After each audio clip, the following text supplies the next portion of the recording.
যখনই নামজারি করার জন্য আবেদন করতে যাচ্ছেন বিভিন্ন ধরনের ঝামেলা ফেলে আপনাদেরকে নামজারি দেওয়া হচ্ছে না, কিংবা যারা এখন পর্যন্ত নামজারির আবেদনই করেন নাই কিংবা দুর্নীতির কারণে সেগুলোকে প্রশ্রয় না দিয়ে নামজারি না করে চুপ করে বসে রয়েছেন, তাদের জন্য ভূমি মন্ত্রণালয় দিল 3টি দারুণ সুখবর। এই সুখবরগুলো বাস্তবায়নের মাধ্যমে ভূমি মালিক খুব সহজেই তাদের জমির নামজারি করে নিতে পারবে। সুপ্রিয় দর্শক মণ্ডলী, এই সুখবরগুলোর মধ্যে প্রথমে হচ্ছে বর্তমানে যে নামজারি পদ্ধতি রয়েছে, এই নামজারিতে কিছু নির্দিষ্ট নিয়ম কানুনের কথা কিন্তু ভূমি মন্ত্রণালয় থেকে বলা হয়েছে। প্রথমেই বলা হয়েছে যে যখন কোনো একজন ব্যক্তি নামজারির জন্য বর্তমান পদ্ধতি অনুসরণের করবেন এবং আবেদন করবেন, তখন সেই সকল ব্যক্তিকে একটি নির্দিষ্ট লিস্ট দিতে হবে যে আপনারা এই লিস্ট অনুযায়ী ডকুমেন্টস জমা দেন।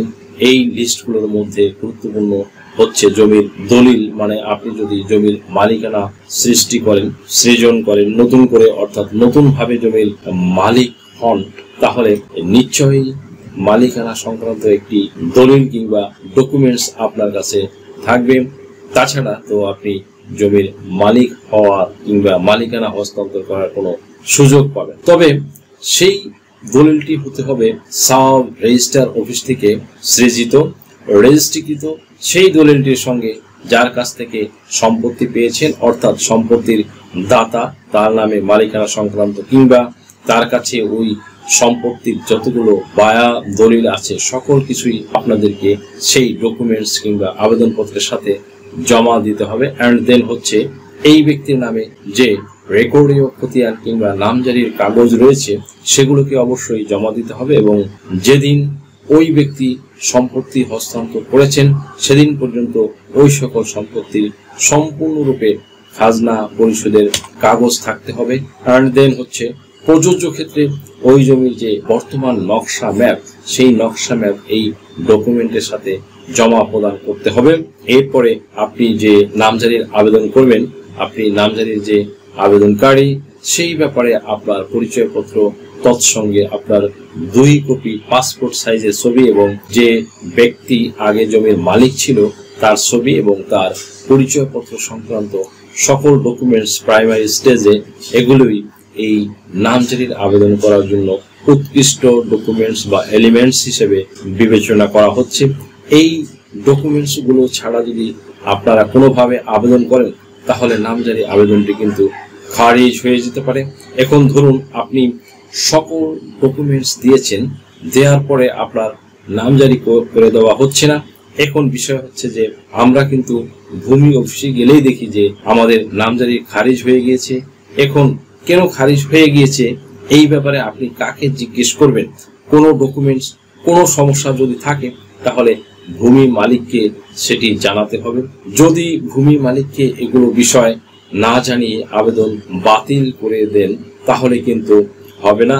আবেদনকারী যদি কোনোভাবে সেই ডকুমেন্টসগুলো সংশোধন করে দিতে পারে কিংবা ঘাটতি যে ডকুমেন্টসগুলো পূরণ করে দিতে পারে তাহলে নামজারি করে দিতে বাধ্য, এবং এই বিষয়ে সম্পূর্ণরূপে কঠোর বার্তা ভূমি মন্ত্রণালয় থেকে দেওয়া হয়েছে। খুব সহজেই এখন নামজারি করে নিতে পারবেন। যদিও আপনারা ইচ্ছাকৃতভাবে ঘুষ দিয়ে যদি তড়িঘড়ি করে দ্রুত নামজারি করে নিতে চান, সেই ব্যাপারটা কিন্তু একান্তই আপনাদের ওন ম্যাটার।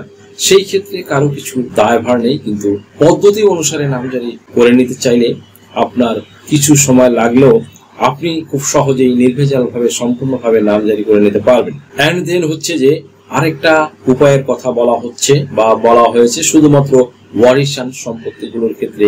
এই বিষয়ে আমরা অনেক ভিডিও তৈরি করেছি, কিন্তু তারপরও অনেকেই আমাদের কাছে এই বিষয়ে জানতে চায় ওয়ারিশান সম্পত্তির ক্ষেত্রে যদি ভাগ বন্টন ঠিক মতো না হয় তাহলে নামজারি করে নেওয়ার প্রসেসটা কি। দেখুন, বর্তমানে ভূমি মন্ত্রণালয় থেকে একটি পরিপত্র প্রকাশ করা হয়েছে।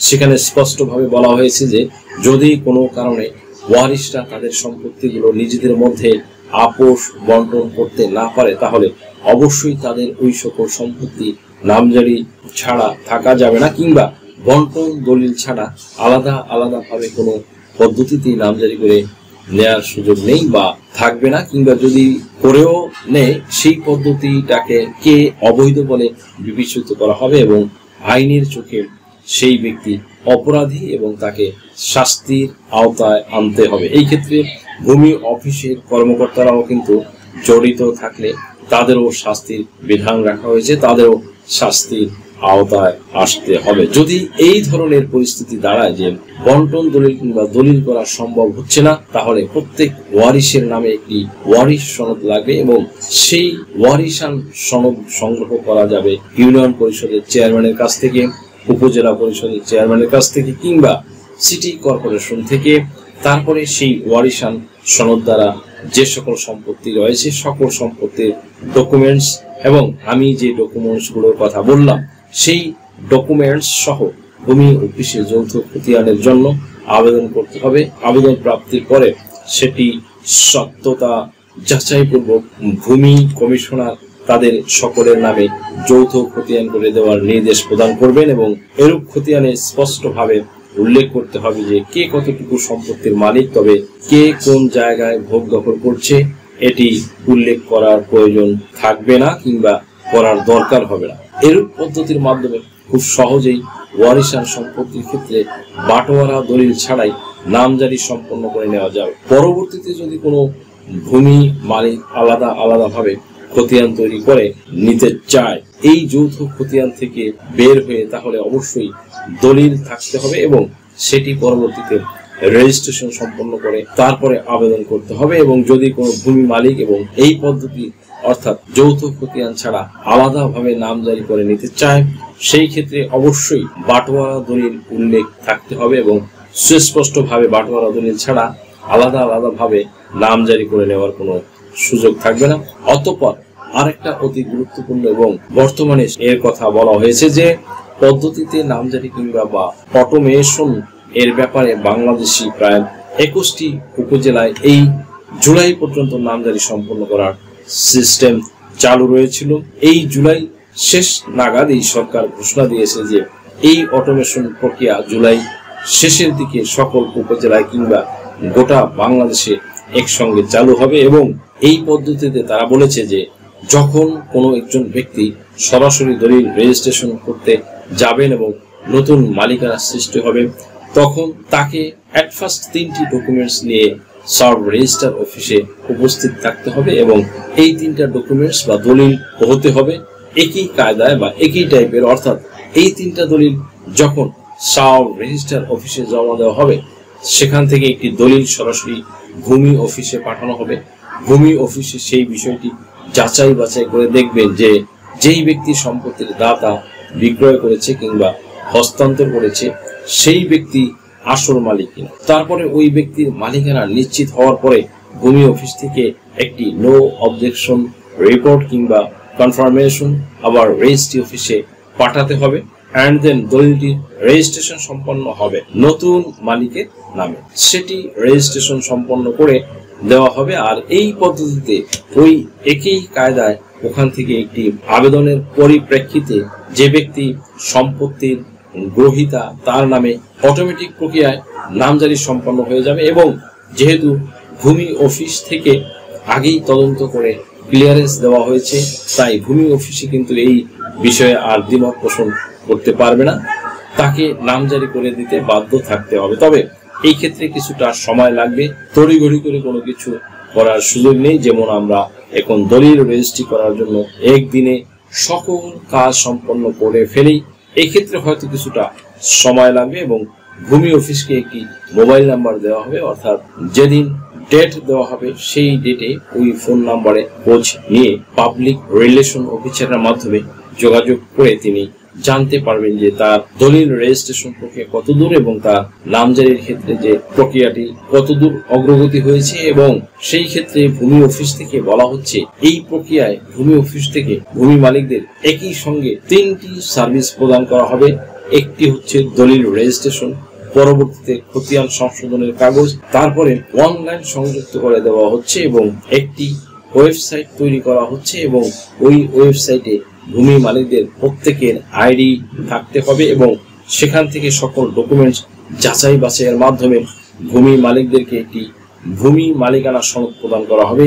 সেই ভূমি মালিকানা সনদে একটি ওয়েবসাইট কিংবা QR কোড থাকবে। সেখানে যখনই কোনো ব্যক্তি স্ক্যান করবে কিংবা ঢুকবে তখনই সরাসরি ওই ব্যক্তির জমির মালিক কিনা এবং ওই মালিকানা সংক্রান্ত যতগুলো ডকুমেন্টস সেগুলো তারা দেখতে পারবে। এই হচ্ছে ব্যাপার। সো কি সিস্টেম, এই প্রক্রিয়ার মাধ্যমে এখন কিন্তু অটোমেশন প্রক্রিয়ায় নামজারি সম্পন্ন করে দেওয়া হচ্ছে এবং ভূমি মালিকরা এই সুযোগটি কিন্তু নিচ্ছেন। তাই এই যে তিনটি উপায়, এই তিনটি উপায় কিন্তু খুব সহজেই যারা এখনো নামজারি করেন নাই নামজারি করতে পারবেন। নামজারি কিভাবে করবেন এই সংক্রান্ত বিষয়ে যাদের দ্বিমত রয়েছে তারা নামজারি সম্পূর্ণ করে ভূমি মালিকানা চিরস্থায়ীভাবে প্রতিষ্ঠা করতে পারবেন।